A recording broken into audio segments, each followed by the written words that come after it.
Good morning, good afternoon, good evening, everyone, and welcome to our webinar on strengthening climate resilient health systems, opportunities and challenges at policy and facility level. And thank you all for joining us today. I'm Susil Baral. I'm your host for the session. Professionally, I'm a researcher learning to generate evidence and understand how evidence can inform policy and practices in the real world.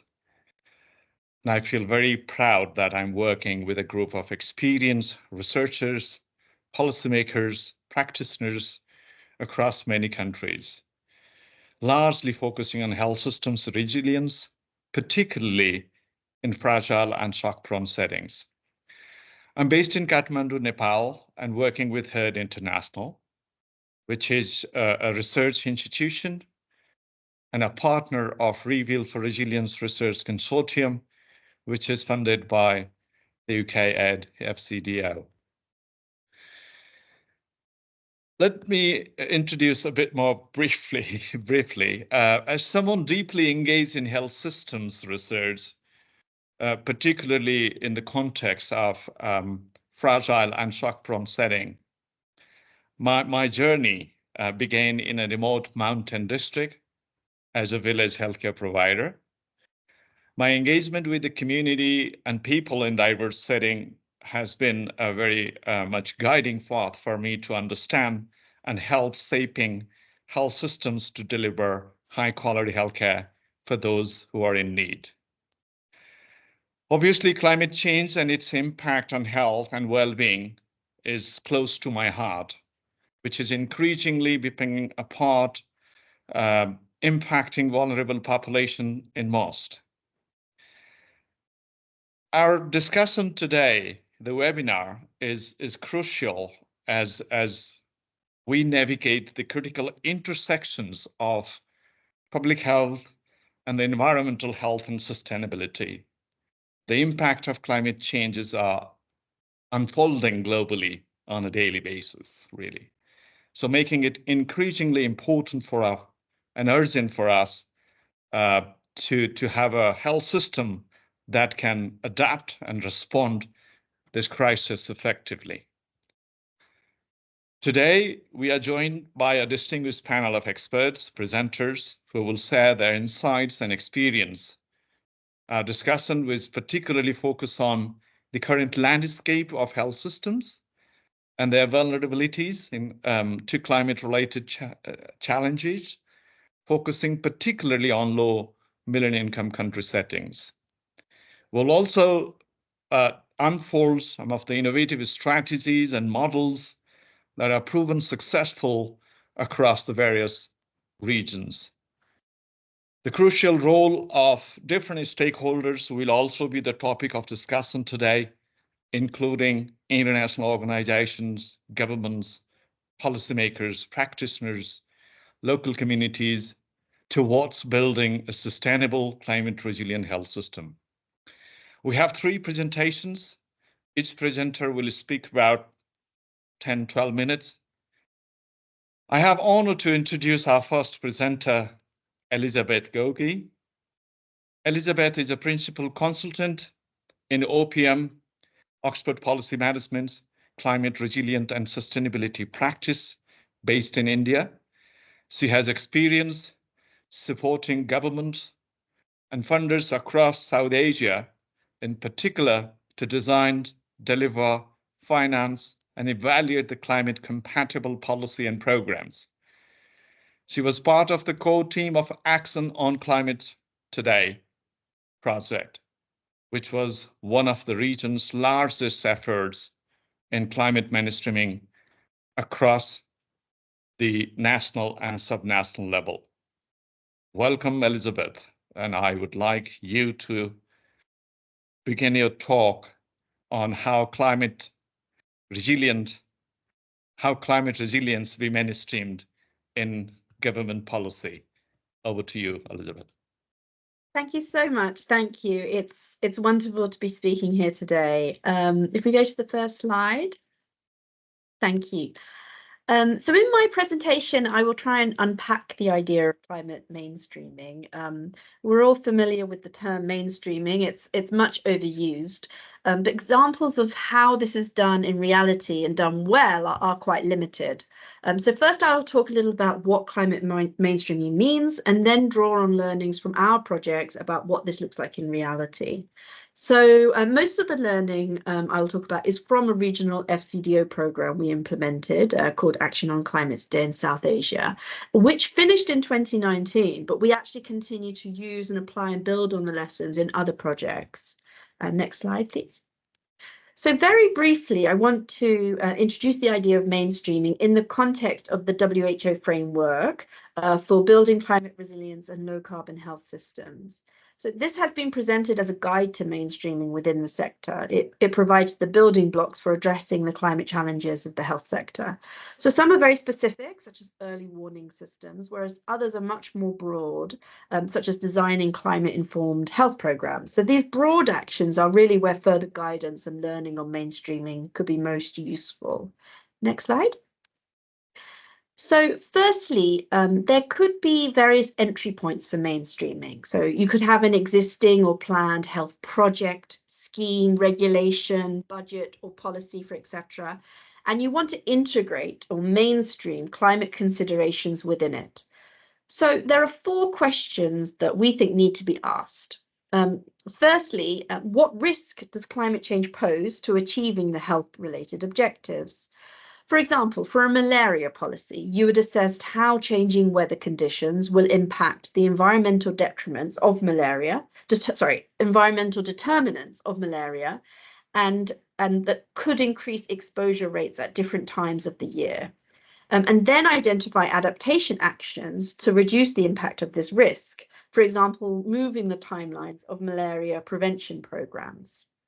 Second question you could ask, is it possible to increase the adaptation benefits that are delivered from the health sector project, from this health sector project or policy? So many will anyway be delivering significant climate co-benefits, even if this was not initially planned. For example, by promoting nutritional diets, in our projects, we could be actually encouraging households to start vegetable gardens.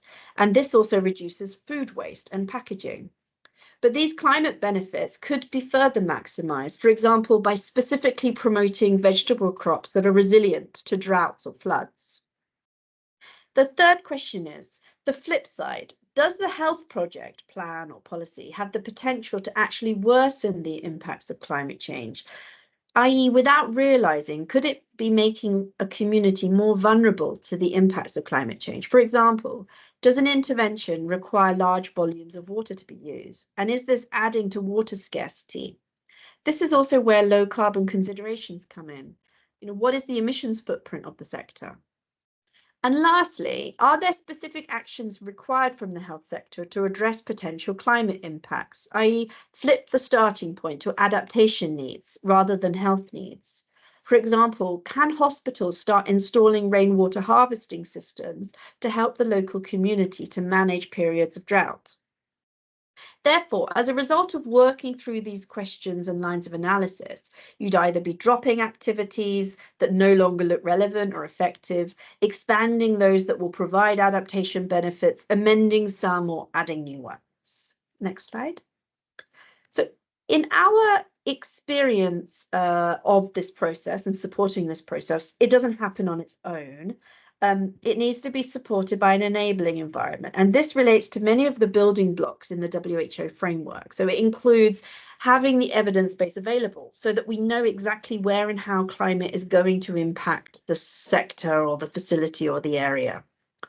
The institutional capacity to carry out the mainstreaming process, awareness and understanding of key individuals so they're motivated to actually do it. We've also found that having broad climate policy frameworks, for example, a climate change national strategy, or even a specific strategy for the health sector, often encourages or requires climate change to be integrated into specific budgets and projects. The process of mainstreaming needs to involve a variety of stakeholders. For example, those that have and understand the data related to climate risks and those that can make sense of it for a specific health intervention. Lastly, finance needs to be available for the additional cost, if there is such a cost, of integrating climate considerations. And Ken will talk more about this in his presentation. So importantly, OPM also focuses a lot on the political economy drivers that influence whether climate mainstreaming happens and how. For example, our experience in Pakistan was that the government, for very obvious and valid reasons, were not so interested to look at the carbon footprint of the health sector and consider low carbon solutions. Next slide. So I'll now go through 3 examples very briefly of our work which use this approach in practice. So in Kerala, under the ACT programme, we contributed to mainstreaming climate change into Kerala's health strategy, which then became the health sector's response to climate change. So the focus of our work was strengthening the evidence base. We did a detailed vulnerability assessment, identifying key risks such as extreme heat in certain locations and changes in vector-borne and waterborne diseases, and exploring both climate and non-climate reasons behind the increase. We then identified actions that could be taken, particularly for 17 identified climate-related health disorders. We also provided cross-sectoral support to the government that strengthened the overall enabling environment. For example, policy support to strengthen their overall climate change action plan, institutional capacity building, access to climate finance, etc. And as a result, the government adopted a new, much stronger, more detailed health strategy for tackling climate impacts. Next slide. Now, this example is not working directly in the health sector, but is looking at a key health impact of climate. So tackling the health impacts of extreme heat was a key priority for the government of Odisha in India. And they had identified an industrial cluster as a hotspot. So we worked with local stakeholders there to mainstream climate change, particularly the known health risks of extreme heat within their operations. So the intention was to protect health and well-being of local communities and particularly the workers. So first, we carried out various studies to understand the scale and causes of the problem. So we did remote sensing to identify thermal hotspots. We did biophysical modeling to identify thermal sources and sinks. And then we identified measures that can be taken by industry actors and the government to reduce the risk of extreme heat, for example, reducing ash content of coal, moving a bus stop to ease traffic congestion, increasing tree cover along roads, but also how to manage heat waves, such as very localized early warning systems, rescheduling school timings and work hours. The state government adopted this plan for the industrial cluster as well as in other hotspots. Next slide. So last example is under a different project, and this time with SE4All. We looked at the rationale and potential for climate mainstreaming at the health facility level. So doing a deep dive analysis for Nepal and a few other countries. So in terms of the risks from climate change there, we found, climate hazards such as flood, heat, etc., are damaging buildings. It's disrupting critical services such as electricity and road access to the facility.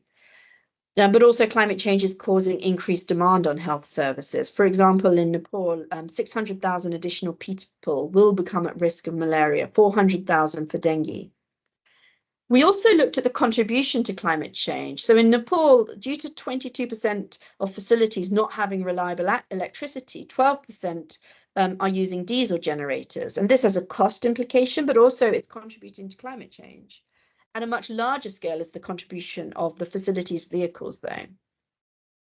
We then identified infrastructure-related investments that could reduce these risks, including different types of solar systems, energy efficient building practices and appliances, and climate resilient building designs.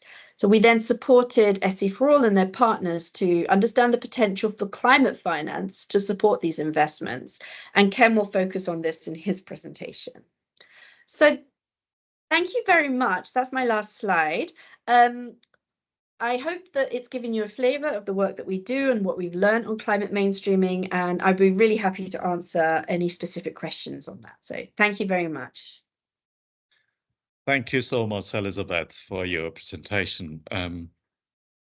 As we continue this session, let me introduce our expert discussants here, who will be also commenting on the presentations as well as engaging in a wider Q&A session around the end of the webinar. Helen Ashley. Helen is a senior policy advisor on climate health, climate change and health at the UK government's Foreign Commonwealth and Development Office. She brings wealth of experience working internationally, engaging with a number of different partners at the global level on climate change and health. We have another expert as a discussant in today's session, Ranjo Gunto. Ranjo is a associate professor of global and planetary health at the Singh Health Duke NUS Global Health Institute, the National University of Singapore. He holds visiting appointment at the St. Louis Medical Center in Philippines and University of Cambridge, and is currently a member of the National Panel of Technical Experts of the Philippines Climate Change Commission and World Health Organization's Technical Advisory Group on Ethics of Climate and Health, as well as advising many other bodies around the world on climate change and health. I welcome our two discussants here today. There are a couple of questions. I just wanted to take one of the questions here before I invite our next speaker. Is a question from Sato, which is about the steps can policymakers take to overcome political and financial barriers in implementing mainstreaming the climate resilience measures in the health system. Elizabeth, would you like to respond briefly to the questions? Yeah, it's a big question. I guess it depends also.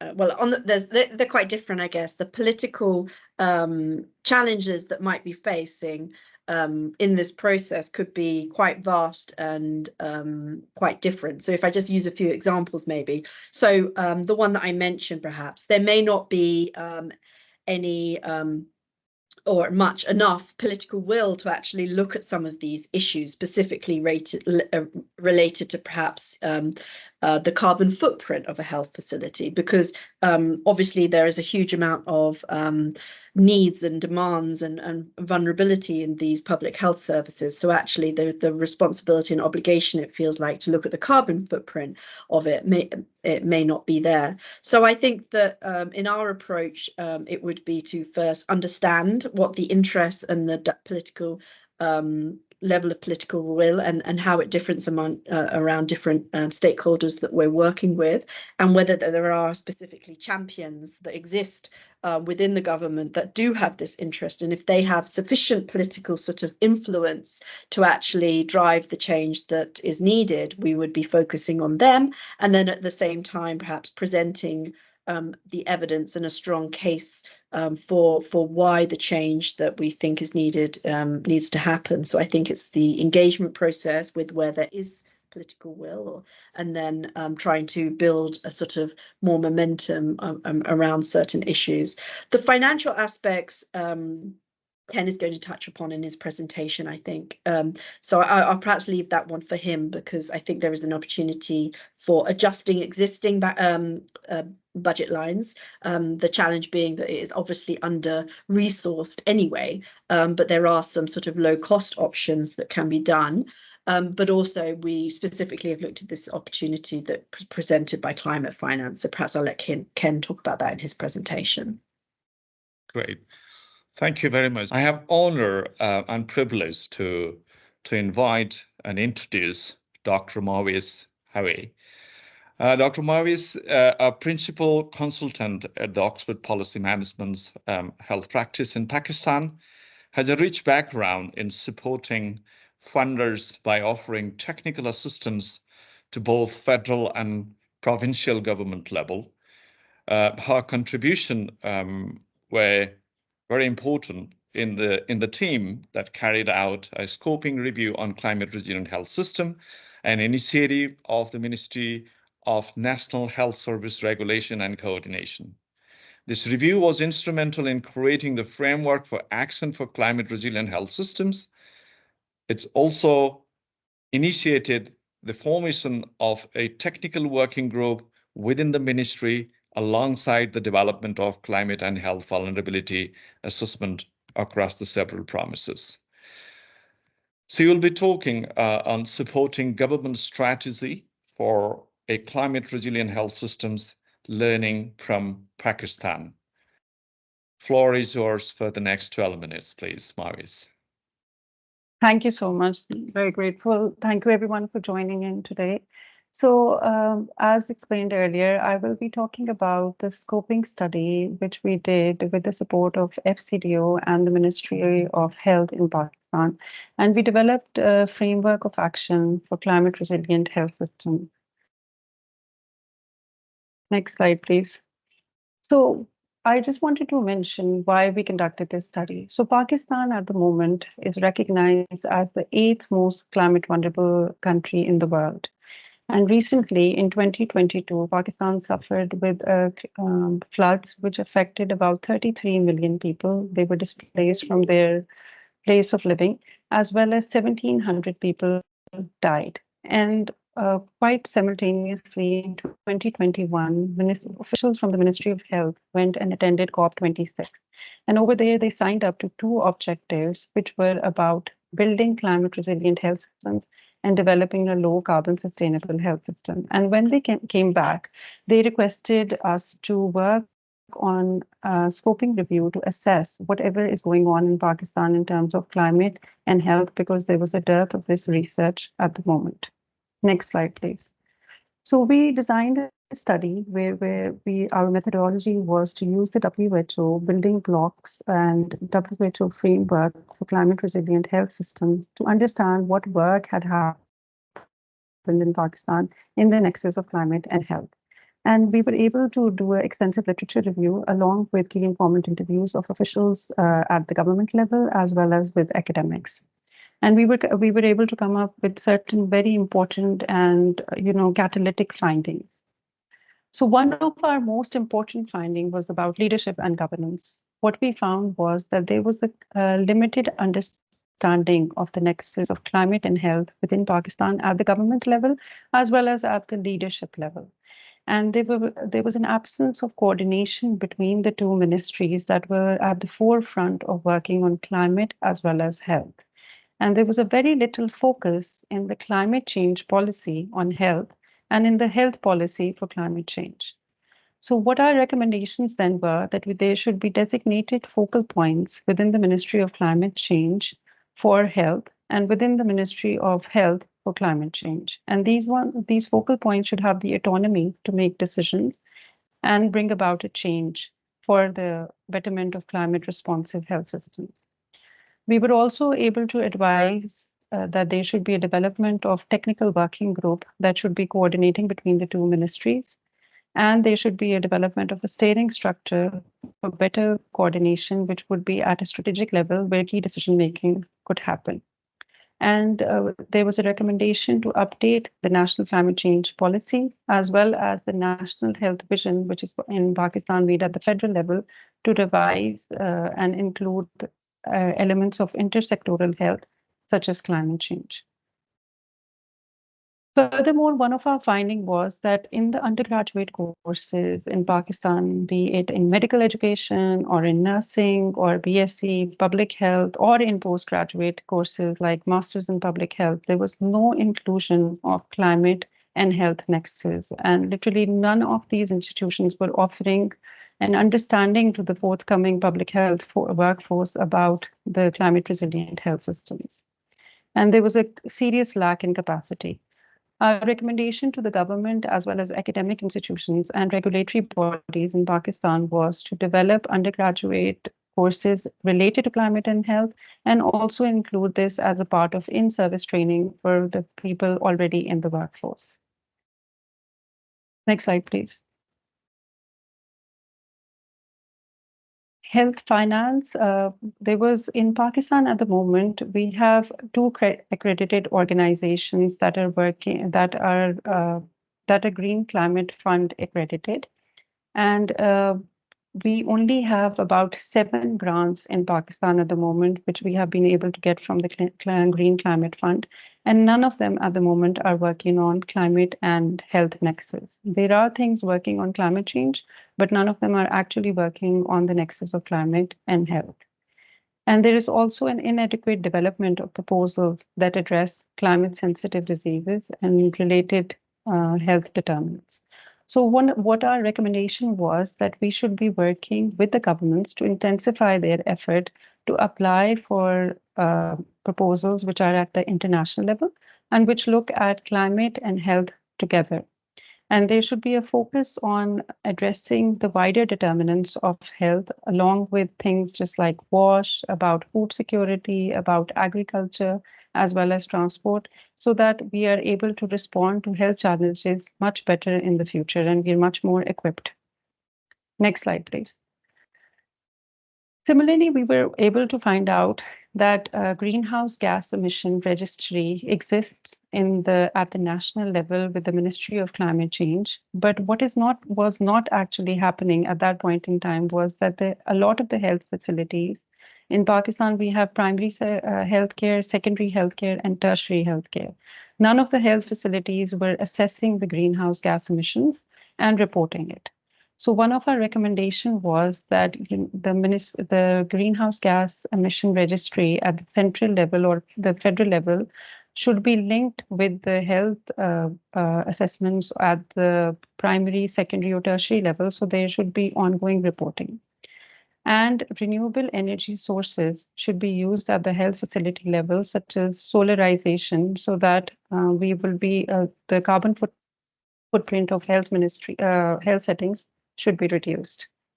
Next slide, please. In service delivery, we were able to find out that a lot of heat strokes are happening in Pakistan in 2 big cities at this point in time. One of them is really in Sindh, which is a city called Karachi, which is a very big city. And the other one is in Peshawar, in another province in KP. And a lot of deaths and casualties are happening because of heat strokes. But none of the facilities, be it at government level or at the private center, are well equipped or trained to respond to heat strokes. And there is an absence of a package of health services or a benefit package of health services available at facility levels, which would be able to respond to humanitarian emergencies. For example, when the flood came, people were not very well trained and equipped in the sort of a basic health service package to respond to health emergencies. So one of our recommendations was that standard operating procedures and protocols for responding to heat strokes and emergencies resulting from climate change. For example, there's been a change in the pattern of dengue in Pakistan. Pakistan was a malaria endemic area, but because of the rise in temperature, the number of dengue cases have gone down, but the number of malaria cases have gone down, but the number of dengue cases have risen. And that is affecting people very poorly. But the management and the protocols that we have available for a better response are at the moment very limited. So our suggestions were to update and integrate the facilities with SOPs and standards to respond to dengue, as well as heat strokes much more quickly. And in Pakistan, we have a program which is known as the Lady Health Worker Program, in which women work door to door and go to poor households to tell them about health promotion, behavior change communication, family planning. And we recommended that the Lady Health Worker Program the Lady Health Workers should be trained about behavior change communication and IEC material for climate change response. And they should be going to households to teach people about how they need to protect themselves in terms of heat and be better respond in event of climate change effects. We also recommended that the basic health service package should be developed at the for response to humanitarian conditions so that we are well equipped in event of any climatic shocks. Next slide, please. The most important gap that we were able to find out was that at the point in time when we conducted the scoping review in Pakistan, there was no climate health vulnerability assessment. And the Lancet 2023 series also highlighted that climate health vulnerability assessments are very important for a country to understand and benchmark where they are and how vulnerable they are, and what next steps they should be taking to ensure that their health systems become climate resilient. And we were also able to find out that in Pakistan, the number of baseline indicators for climate change are also very limited at this point in time.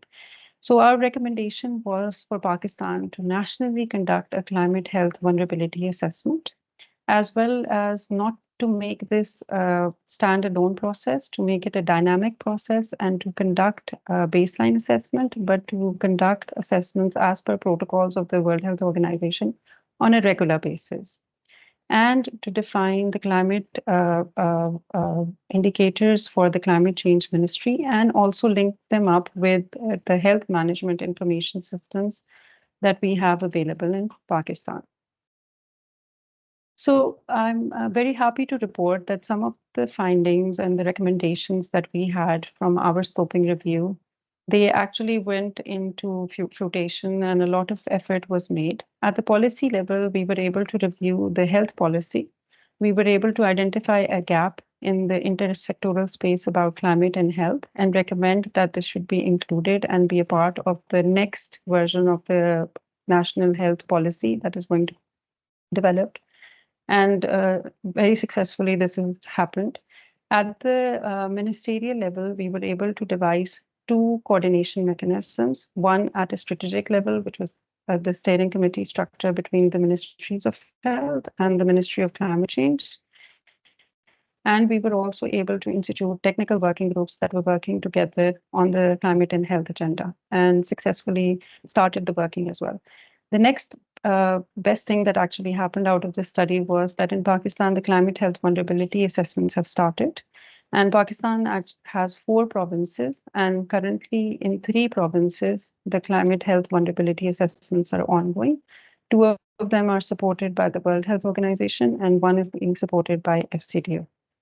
And there have been packages which have been made for increasing the understanding of health managers on climate and health, and they're being also successfully rolled out. Thank you very much. If any question, I'll be happy to respond. Thank you so much, Mervis. Very nice presentation. Quite a lot of messages from your scoping review that you have presented. Let me invite our discussants here to have a reflection. Helen, what's your reflection from the presentation, 2 presentations, and what are your key messages? Hi, thanks, Sushil, and thank you. Hi, everyone.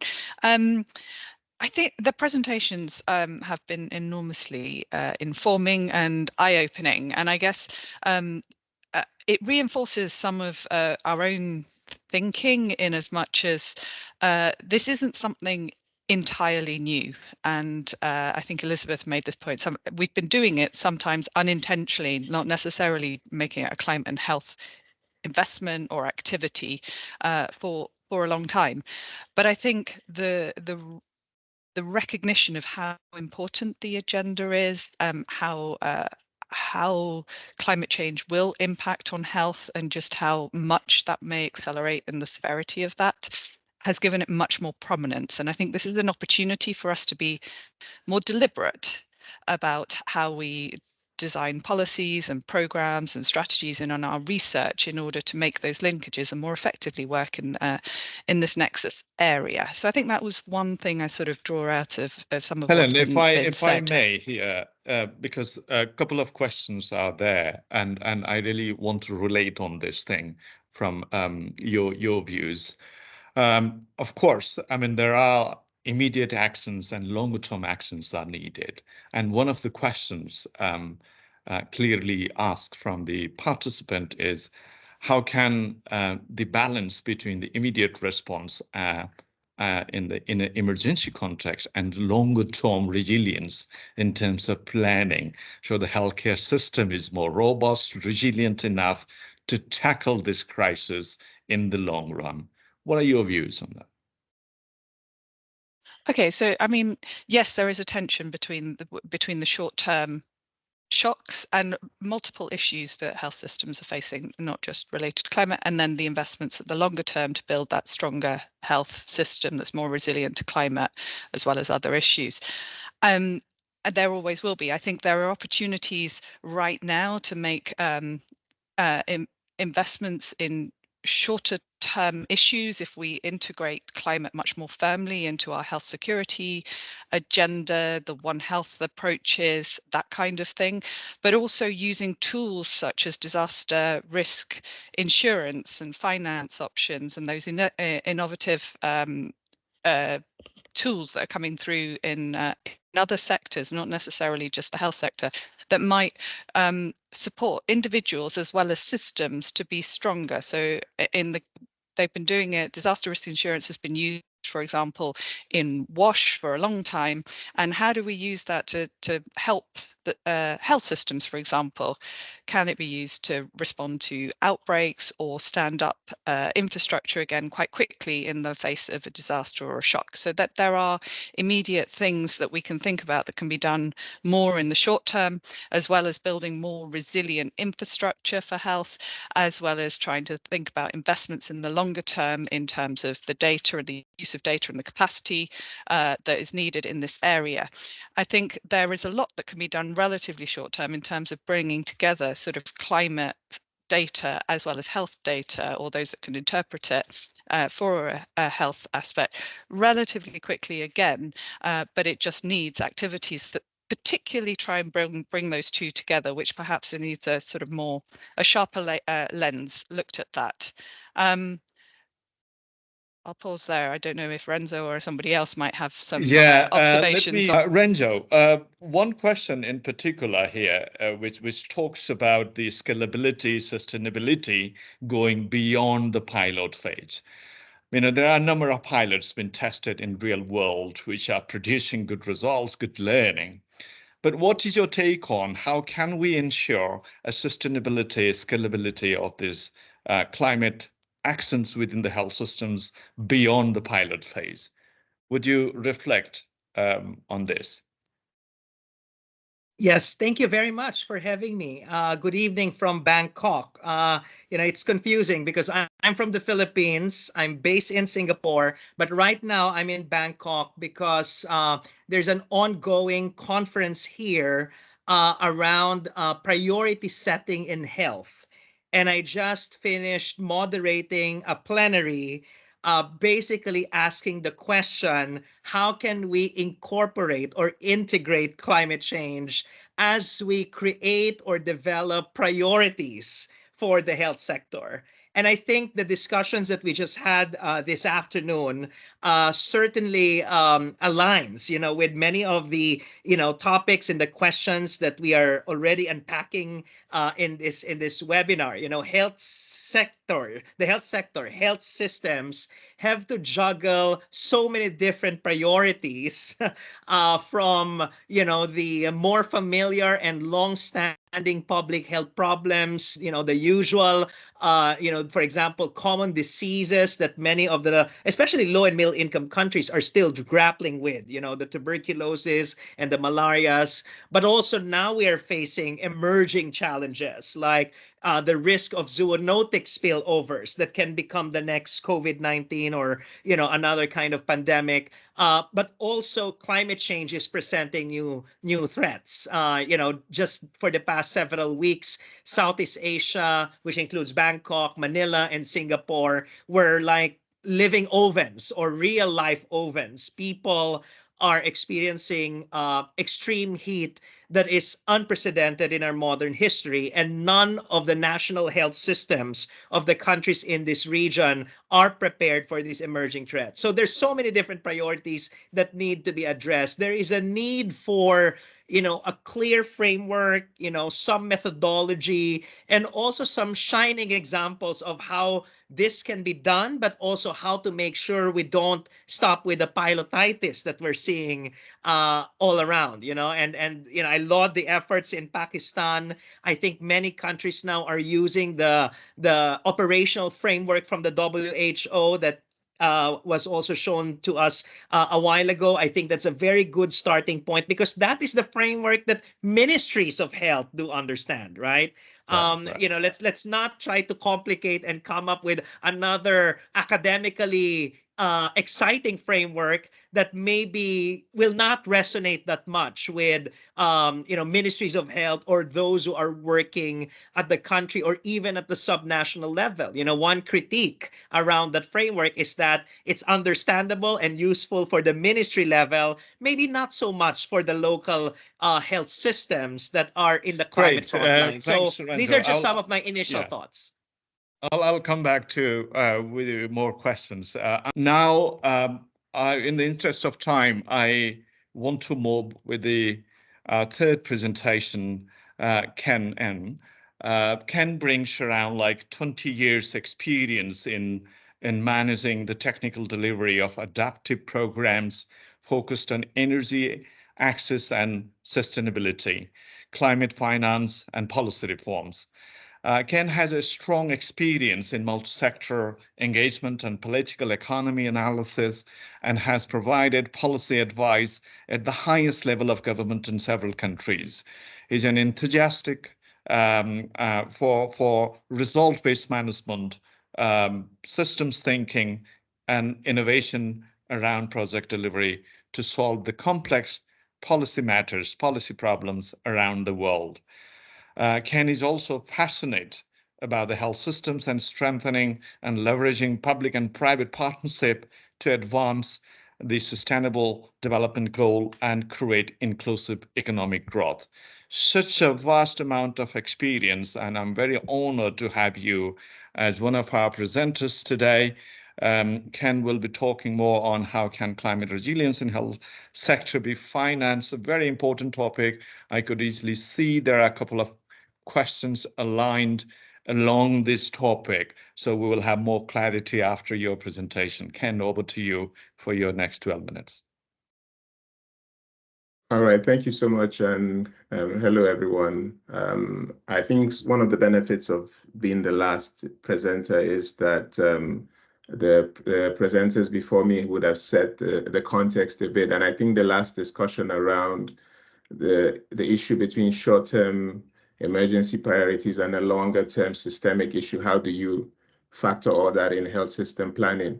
One of the major issues will be financing, and I think the potential for climate finance is what I'm going to highlight, because we all are aware that most governments are constrained. The public purse is diminished, especially in low and middle income countries. So I think there is a need to look at more innovative ways to finance some of the health system responses. Okay, next slide, please.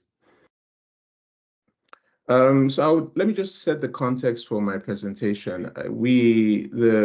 This is as a result of a study that was commissioned by Sustainable Energy for All, implemented by Oxford Policy Management, and it focused on looking at 3 countries: Nepal, and Nigeria, and it's Nepal, India, and Nigeria, and it's not obviously representative of all the countries within those regions, but I think it gives us a sense of what is possible. Now, we also focused on public health facilities and at a particularly primary healthcare center. And the rationale is to look at why are healthcare facilities important? Their carbon footprint is small, but they also have unmet energy needs. And I think that's the important point to note. As you can see on the slide, 64% of facilities in these low and middle income countries have unmet energy needs. So, and I think everyone here would agree that good health outcomes could be dependent on sustainable energy being provided. I mean, from the patient's perspective, from the provider perspective, the ability to deliver services, longer hours and all that. So we know that energy is important. And the fact that this energy is currently coming from sources that are not clean and causing greenhouse gas emissions, then there is a rationale from that perspective. You now bring in the second rationale, which is looking at the climate question. Are these healthcare facilities also relevant for tackling climate change? And I think that's the sort of framing we would put in, and then we will look at the financing. And we know some of these facilities are already in climate vulnerable areas. I think the previous presenter did talk about that. So we expanded our focus on this study, not just on electrifying healthcare facilities, but also thinking about financing the climate proofing of those facilities. Next slide. Okay, I'll start from the sort of micro level, and then we can go to sort of bigger frame. So if you just think about one health facility and they're using a fossil fuel generator, and that was replaced with a solar system, it could save up to 4.2 tons of CO2 a year. And then the diesel generator or petrol generator, there's a cost to that. So you would have between 630 to 1,400 USD save per year.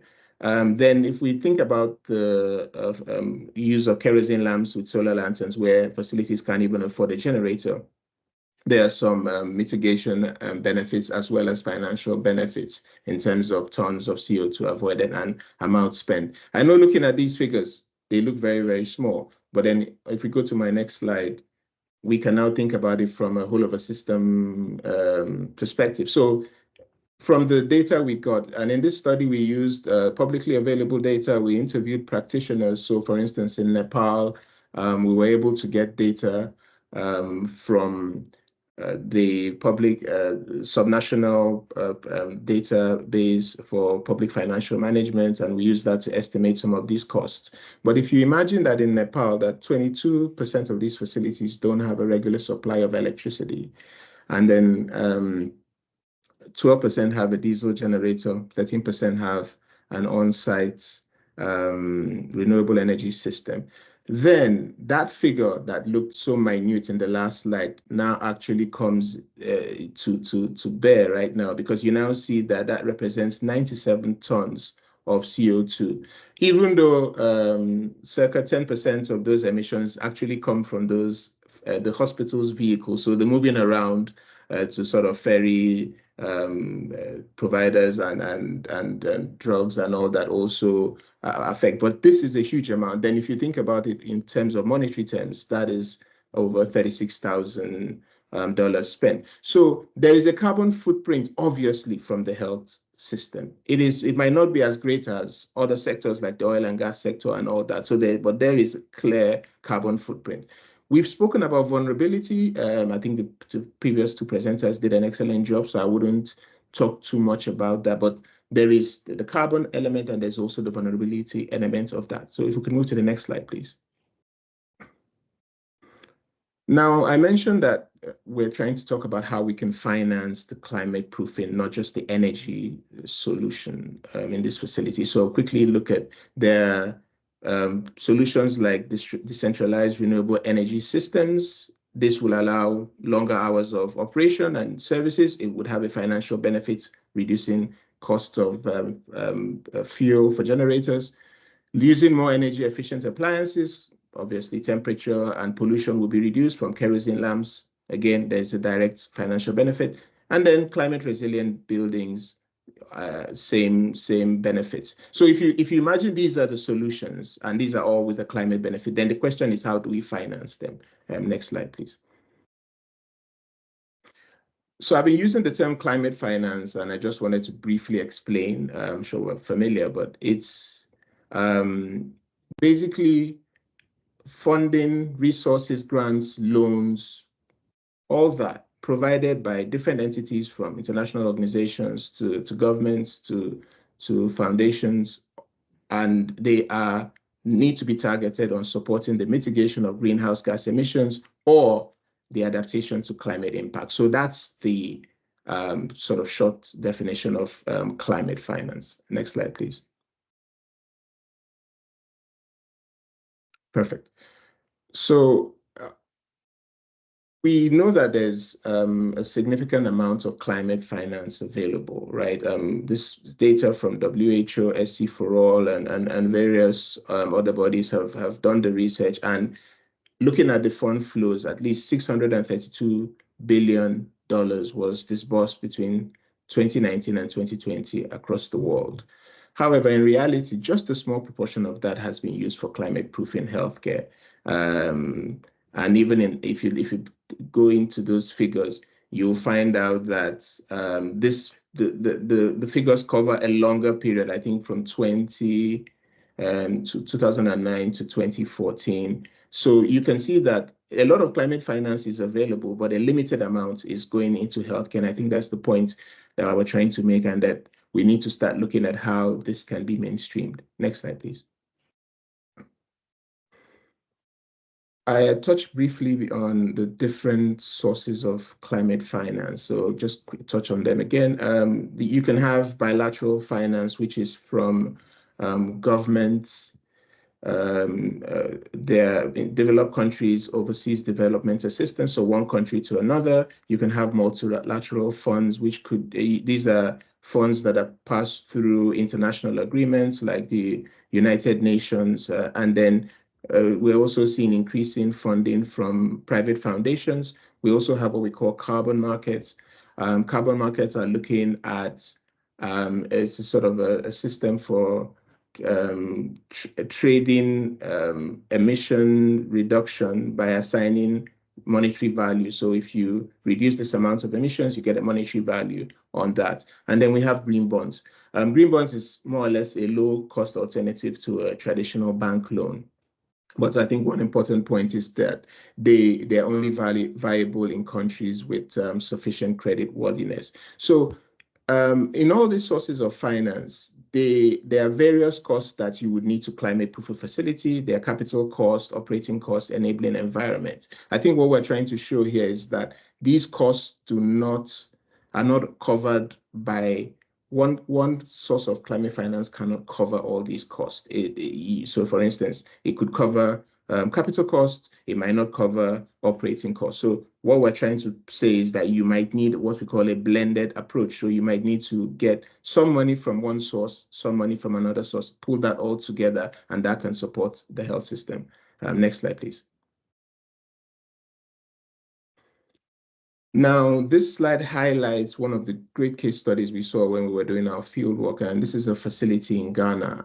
The key message here is that they were able to use a mix of different sources of finance, not just climate finance in this case. So they were able to use traditional grants, they were able to use project guarantees to reduce risks to investors, and then they also use climate finance, and that they combined all that to provide affordable, reliable, and clean energy access to those facilities. So that's really a model. It's not, so if you think about my previous slide, it's not just looking at multiple sources of climate finance, but you can also use multiple sources of financing in general to come together and support the health system. Next slide, please. Right. So there were quite a lot of findings, but I've just in the interest of time, I'm just trying to summarize to 3 of them, and then we can maybe take more in the discussion.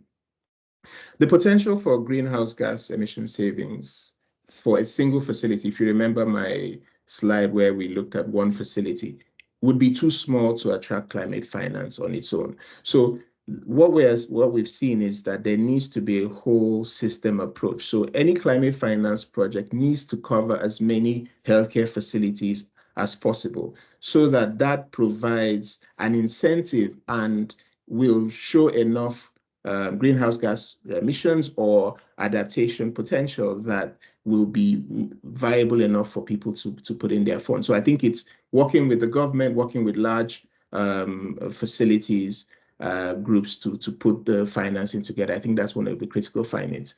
I think one of the questions that was asked to Elizabeth was, sort of bringing people together. I think that is essential, because a lot of these health facility managers do not have the capabilities to design and manage climate finance projects. So they would need to collaborate with healthcare, energy, and climate finance experts. And I think that's something that we're seeing, that collaboration needs to be very strategic and done.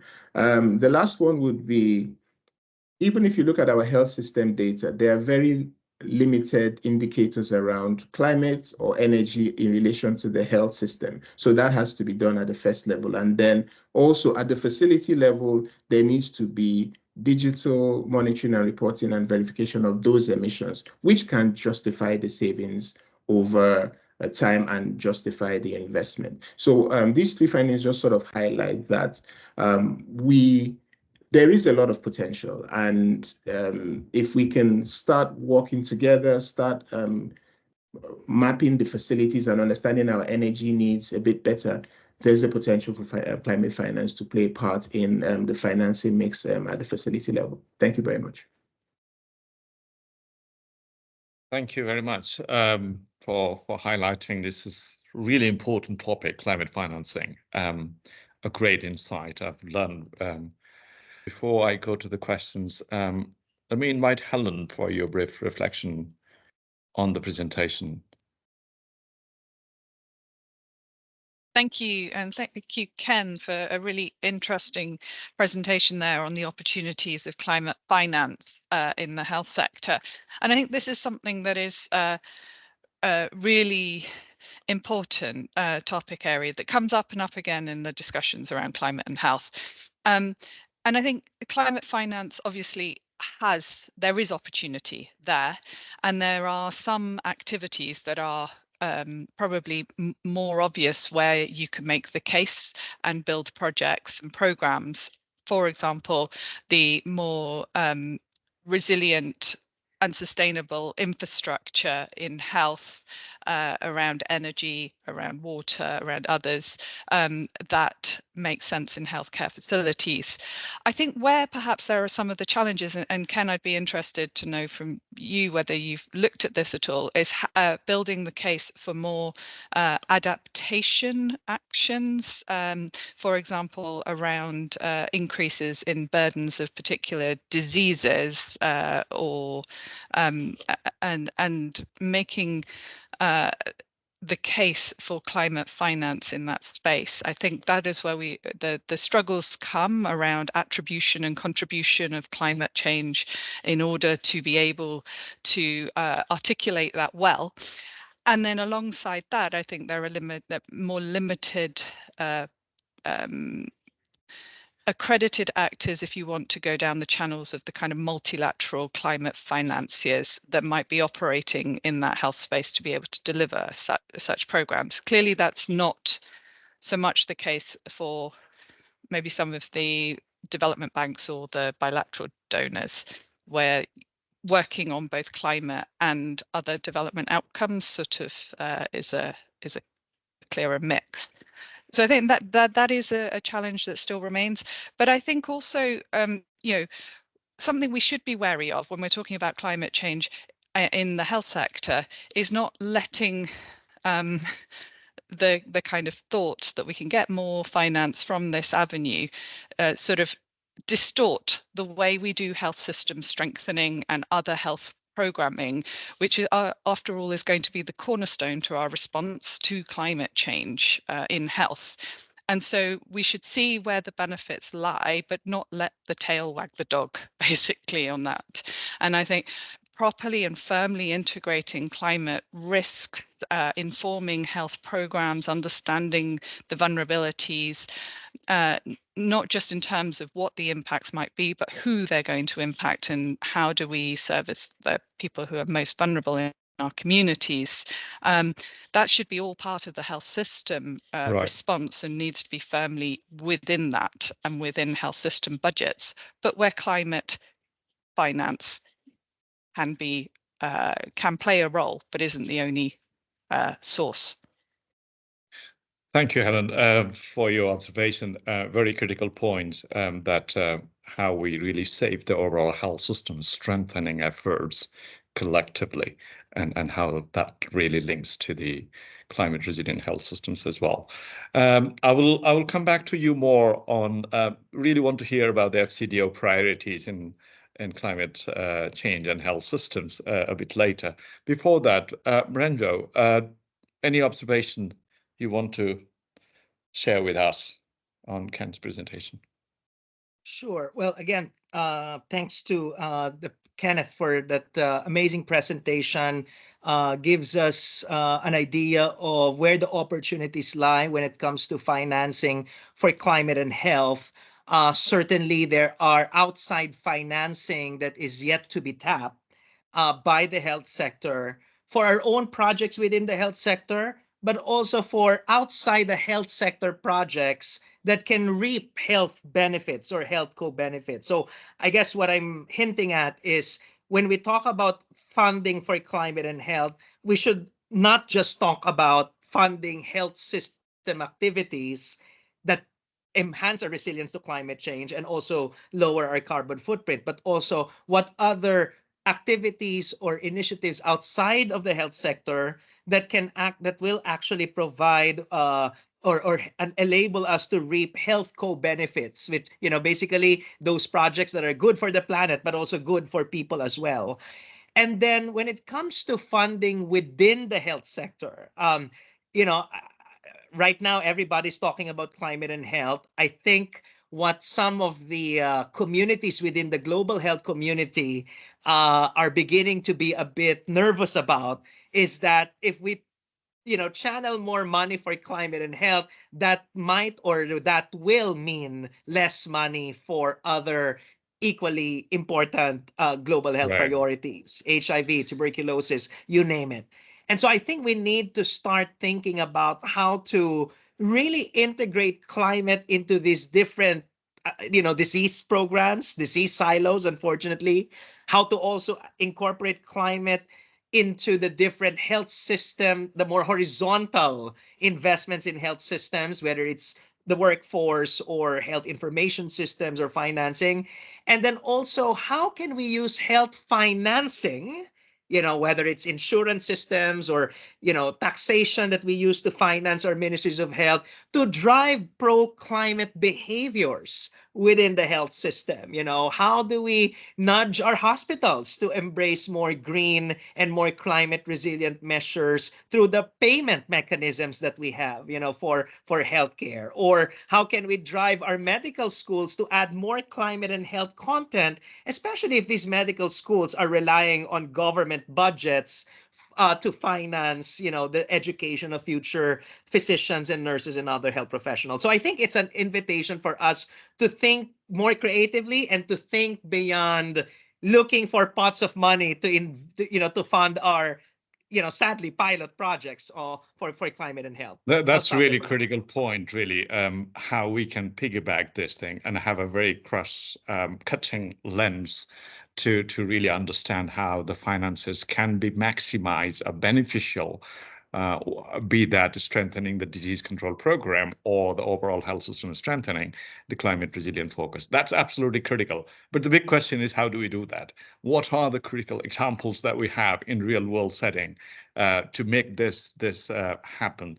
I'll come back to those questions, but I'm really excited to take few questions from here, which basically maybe Elizabeth, you talked about mainstreaming. Would you mind reflecting on the question which is asked about the key considerations towards the climate resilient effort be more equitable, inclusive, and hear the voices of the poor who are the most marginalized and heavily impacted by climate crisis? How do we make these efforts of climate resilient health system more inclusive, equitable, and for the voiceless people?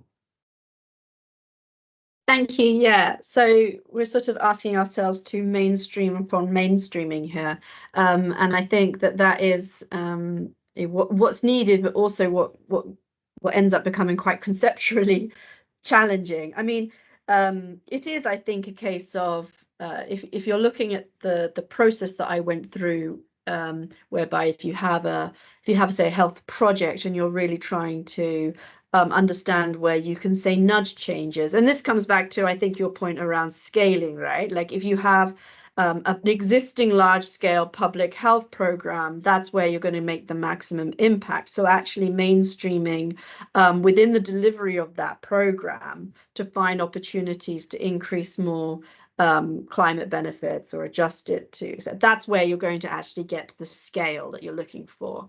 And so where you're asking, where I went through those sets of questions whereby how can you maximize the climate benefits, I think you layer upon that, you know, the sort of gender and social inclusion questions that you have to ask in terms of making sure that the solutions that you're putting forward are not just providing climate benefits, adaptation benefits, but are also, you know, equitable. But then the other aspect too, and there'll be others in the group that know much more about, you know, gender mainstreaming than me, but the other aspects that's slightly different is whereby you're looking at actually who is at the decide, who's sitting around the table and actually setting the rules, and how is the governance of this, say, health scheme working. So I don't think it's necessarily a different question from if it's a climate resilient health system or just a health system. I think that you are also, you know, the set of approaches that you use for gender and social inclusion apply. I think it's, and last week I was in a program where we talked about big words: strengthening, resilience, robustness, inclusive. But there was a big question around in the room that what language are we communicating, and whether or not people are really understanding our language when we communicate, particularly when we engage the community. What is the right language to talk about this thing? I know climate change is a complex issue, but how do we communicate effectively to the people is also the matter we need to focus more on it. There are a couple of other questions. I encourage our presenters and discussants to respond these questions if you want by typing the response here, the comment. There are specific questions like, does the Pakistan have a CSVA as well as a national adaptation plan? If so, are the CSVA and NAP NAP is linked? Maurice, you want to reflect on this thing, or? Yeah, I can definitely. Thank you Please. so much. So Pakistan at this point in time is working on conducting the climate health vulnerability assessment, and the WHO STAR tool is being used. And as Pakistan has 4 provinces, 3 of them at the moment are undergoing a climate health vulnerability assessment. And one of them is where we're directly involved with FCTO investment is in the northern part of Pakistan, is in KP. And what is going to happen next is that 1 province is left, and that's going to be also either taken up by the Ministry of Health or some other donor coordination, and they might be looking into doing a CHVA. After we've completed this, we are going to be developing the Health National Adaptation Plan. And the intention is that we will start working on it as soon as we work on completing the CHVA, and we will be formalizing a Health National Adaptation Plan either by the end of this year or by beginning of next year. Thank you. Right. If I may, there was a linked question as well. It might be you are the best person to respond. To what extent your research actually looked at the role of increasing devolution and autonomy, flexibility, decision-making at the local level? That was lastly Matt asking this question, referring to the community and health facility level can play in adapting the climate roles. And do you want to respond to this question, please? Yeah, sure. Thank you so much, Matt, for asking the question. So basically, when we started with the scoping review, that was at the federal level, at the national level. But Pakistan is a devolved state. And that is the reason the CHVAs that are happening at the moment are very province oriented. So when we're working on the climate health vulnerability assessments, we're working with the province. So it's actually an example of devolution. But we're not only working with the ministries within the province, so the Department of Health or the Department of Climate Change within the province. We're going down to the community level. We're assessing health facilities. We're assessing basic health units. That is the first point of contact, similar to GP clinics in the UK. We're assessing how climate resilient they are. Simultaneously, we're looking at the level of facilities such as the district health headquarter hospitals, which are the secondary healthcare facilities. And we're also inviting community groups, disability groups, civil society organizations, where we're taking informed decisions on how they want to plan in the future and how they want to make the systems climate resilient. So this is an ongoing process. And hopefully, when we complete the climate health vulnerability assessment, we will be much more informed of what the communities are wanting and how we can be responsive about it. I think the big question here is, yes, I mean, you can have this inclusive decision-making by bringing community and stakeholders at the local level. But the question is, to what extent they have authority and capability in order to address those decisions locally, that also link to the availability of resources, capacity, and the autonomy at the local level. That is something we also need to really discuss. It's not just making the decision, but executing decision with the right environment, enabling environment at the local level is absolutely critical, because all the three presentations, one is very common to me is the readiness of healthcare facilities, particularly at the local level, to really adapt and respond to this climate crisis. And that links pretty much the capacity, availability of resources, right kind of decision-making processes, and all these things. Thank you very much. Also, there was a question on the climate health vulnerability assessment seems to be very complex. And what are the considerations that you made? Perhaps you can respond to those questions in the chat box, Q&A box, if you like, and provide, if this study is published, where people can find this study. Do you have a link? Please do share those links. Yeah. Now we have around 15 minutes. I really want to use this more effectively towards focusing more on the discussions and views.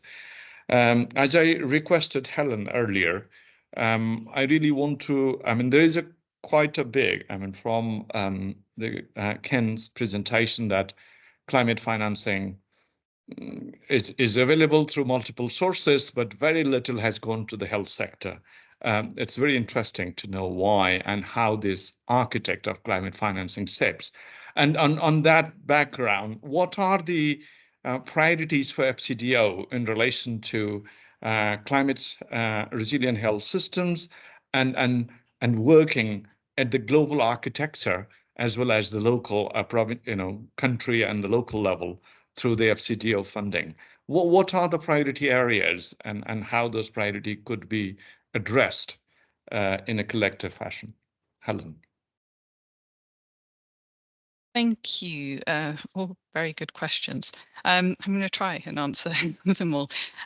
So I think what I would say is, like, overall, in FCDO, from a climate and health policy perspective, we have three main objectives. One is to support countries to build climate resilient and sustainable health systems.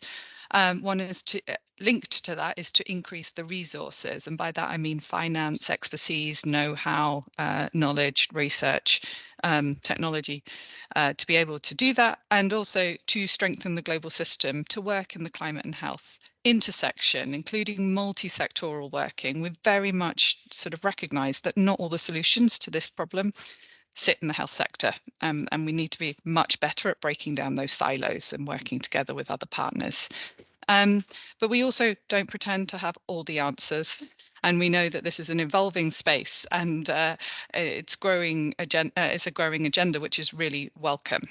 What we are doing, or what we have been doing, is in COP26, we pioneered the health program with the WHO and civil society partners and others to sort of really elevate the agenda within the climate policy space. And make the case. And we continue to do that. We still think there needs to be a lot of advocacy work as to what the impacts are, why we need to work on it, and continue to grow that momentum. So beyond COP26, we're also looking at, we've done events at the World Health Assembly.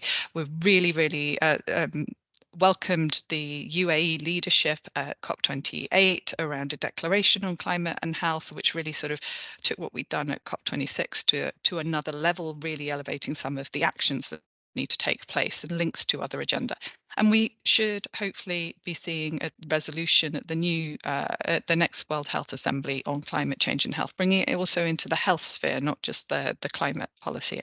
So now we have quite strong global frameworks and commitments from countries and a range of partners. But I think what we need to do now is focus on what does that mean for action and delivery on the ground. It's not just all about the high level agenda. Within that, in the global policy dialogue space, we're, as I've already mentioned, promoting that join up between sectors, thinking about different organizations, how they can help do that, promoting the relevance and the interlinkages and understanding how you build the investment case, either broadly for climate change and health or for particular activities within it and the actions that are required. We've also set up an alliance that's now led up of the WHO. That's a platform intended to support countries to deliver those objectives through best practice and knowledge sharing, common sort of challenges, and trying to think about the barriers together and how do we tackle those to make much more readily available the tools, the guidance, the initiatives out there, and raise awareness of all of those and how you use those resources, and synthesizing research that's already out there, and supporting country partners or members to link up to the initiatives from partners that might help them to deliver on particular components of the climate and health agenda, and actually building a really strong community of practice. And there's lots on that website for those that are in here, the Alliance for Transformative Action on Climate and Health, the community of practice on the HNAPs, on the vulnerability and adaptation assessments, and different quick win kind of pieces, if anyone wants to look at that. Within the FCDO, we're also sort of thinking about our multilateral investments. How do we use our positions on the boards of the big global health institutions to message on the importance of integrating climate change into their operations and programs and frameworks? So when we're talking about malaria, TB and HIV and the kind of other operations, the Global Fund or Gavi, and how they can support this agenda through that lens. What we'd like to say to the World Bank in terms of IDA and other places in the health system strengthening and how they integrate climate change into that, but also how, in that case, health can feature in climate, in their climate investments as well. We're supporting bilateral activities. We've already heard about the Pakistan one and what we're doing up in KP. We're also, at the moment, doing a bit of work in Nigeria at the national level on the CHVA, and hoping that the next step is to translate that, support the government to translate that into an HNAP, and bringing in other partners for investable projects. In Somalia, we're doing it at health care facility level, so quite different models, and a few other countries where we're scoping out some support. And we're also supporting our own colleagues to upskill in this area as well through webinars, learning journeys, other things as well. And finally, we're investing in research for adaptation actions in this space, as well as co-benefits that can come from the health sector for climate, but from climate sectors or climate sensitive sectors for health. And so I think we're seeing it in that respect. Right. Finance is the big piece. I haven't really touched on it, but I think it's just to say that within that global policy dialogue space, we are very much sort of saying we need to firmly think about how our health interventions are better informed, more and take climate change much more into account, which I think Renzo was saying. We need to think about how we do this in malaria programming already, and is it more of what we have we're all doing, we're already doing, but it just needs to be more of it? Or is it different? Is it a natural evolution? Are there are a few questions to ask, or do we need bigger transformations, and what does that mean for the health system? But as well as, from the flip side, how can we use climate finance to deliver for health outcomes and for stronger health systems, and the opportunities in other sectors?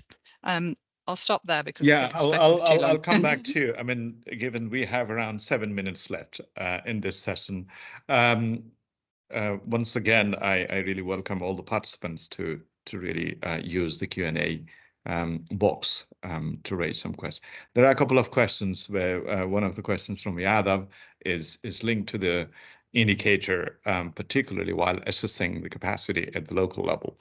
What are the key indicators and how do we score them? I know it's a very complex area, but he has also given his email address.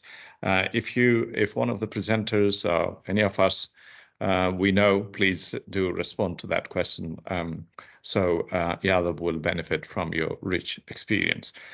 Ranjo, one of the points Helen said where the FCDO priority is research and generating evidence, knowledge, translating those evidence into the policies and practices. You have a long history of research in this. I mean, there is an investment, if not enough investment, but investment is there in terms of generating new knowledge around the climate resilient health system. Where the gaps are, where do you think still the priority areas for research, what we need to know more now in order to take this action forward? I appreciate it can be very brief because the time that we have. Yeah, sure. Yeah. Well, in terms of research, well, climate and health in general is a new arena for research. But what we're observing is that, and it's legitimate. It's also, I guess, the natural course when we do health research, is that a lot of the studies, the research activities happening now are still focusing on the epidemiology that links climate and health and a wide variety of health outcomes. I think we need to pay more attention and to marshal more resources and capacities to the study of climate change as it interfaces with health systems. How do we climate proof, climate resilient, make health systems climate smart? So Sheil, you mentioned that there's so many terms that have been emerging over the past several years when it comes to the climate and health systems agenda. But really, in terms of how to do it, what are we talking about? There are so many things that need to be researched on. And this will require greater engagement, not only with the epidemiologists, not only with those who work on specific diseases, but with social scientists, anthropologists, political scientists. It really requires a truly transdisciplinary approach. And now what I'm observing is that many schools of public health around the world are now establishing, climate and health signature programs, centers, institutes. The way to go is to really make sure those new centers are platforms for greater transdisciplinary research. And also, it's not just between disciplines, but also between sectors, between stakeholders. There's already some discussion a while ago about engaging with communities. We need the frontline communities to be part of the design, the conduct of research, the generation, co-incubation of ideas and solutions, while also being cognizant that many of these communities are experiencing the climate impacts. They're also trying to cope and adapt to many of these problems that they did not create for themselves in the first place. And so there's a justice and equity dimension here. We shouldn't be romanticizing community engagement when in fact many of the communities are already suffering from the impacts. So it also encourages us to think about how to do this kind of research more ethically, but also in a rapid manner, because climate change is fastly evolving. The impacts are now being felt and will continue to be more felt in the years and decades to come. And I think, lastly, we need more capacity, especially in the regions that are already experiencing this, Asia, Africa, the Pacific, for example. We need to apply more implementation science approaches to this. Again, it's one thing to diagnose the problems. It's another thing to develop the interventions and to test them in the real world and to scale them up and to generate the evidence and make sure the evidence gets disseminated to communities from around the world, because again, climate change is already happening. And finally, again, there's a tendency to focus on the technical solutions, but this work is a social and a political process, and therefore when we do research on this, we are not, we should make sure that this is not disconnected from those political and social realities that unfortunately drive vulnerability and also Thank you. impede us That's from very good doing point, action. Rando. Social and political accountability and connectivity. We have just 1 minute to this session. As we draw this insightful session to a close, I really want to express my deepest appreciation to all the speakers, presenters, discussants, and participants for your valuable contribution in the session today. The discussion have highlighted lots of critical areas that require taking into consideration while we think about strengthening our health system to be more resilient against the backdrop of this evolving, changing climate landscape and the crisis that we are facing in real world. We have explored a range of points and strategies. We discussed a couple of best practices around the countries, focusing on the integration in particular. I like the word I want to take here is of climate consideration into the health policies, disease programs, implementation at the national and subnational level, as well as at the global level. Very much well identified the policy considerations, the climate financing. It is clear that the path forward involves a multi-sectoral collaboration, engaging bilaterals, multilateral actors, the governments, the private sector, the community, as we discussed in this effort, and also challenges in terms of securing a decent amount of reasonable funding, be that for the knowledge generation or for the capacity strengthening at the local level. So we cannot go beyond, ignoring the current technological advancement that we need to really galvanize enough towards the climate resilient health systems. So once again, thank you.